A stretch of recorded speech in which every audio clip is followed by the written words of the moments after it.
Pensiyanız nə qədər artacaq? Dəqiq izah. Azərbaycan Prezidenti İlham Əliyev yerli televiziya kanallarına müsahibəsində son 7 il ərzində 5 sosial islahat paketinin icra edildiyini və bu islahatların 4 milyon vətəndaşımızı əhatə etdiyini bildirib. Axar az xəbər verir ki, bu sözləri millət vəkili, iqtisadçı Alim Vüqar Bayramov qeyd edib. Yalnız ötən il reallaşan 5-ci sosial paket 3 milyondan çox vətəndaşımızı əhatə etməklə ölkəmizdə sosial təminat sisteminin daha güclənməsinə xidmət etdi. 2025-ci il artımları üçün illik əlavə olaraq 1,4 milyard manat ayrılıb. Bu isə o deməkdir ki, yalnız 2020-ci ildən sonra Azərbaycan Prezidentinin göstərişi ilə reallaşan paketlərə 7,6 milyard manat əlavə vəsait yönəldilib.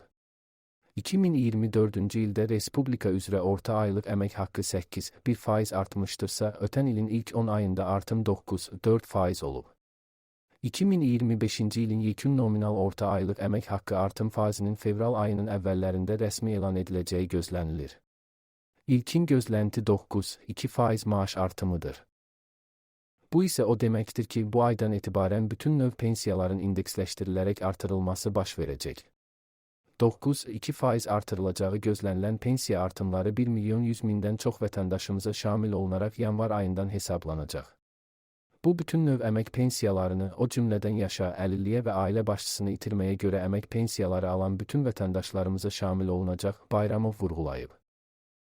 Millət vəkilinin sözlərinə görə bu, həmçinin o deməkdir ki, 540 manat məbləğində orta pensiya alan vətəndaşımızın pensiyasında bu aydan 50 manata yaxın artım olacaq. Yanvar ayının artımı fevral ayının artımı ilə birlikdə ödəniləcək. Nəticədə 2026-cı ildə Azərbaycanda orta aylıq pensiyanın təxminən 590 manat olacağı proqnozlaşdırılır. Yaşa görə orta pensiya isə 629 manata çatacaq və bu məbləğ 2025-ci illə müqayisədə 7,9%-dən çox artım deməkdir.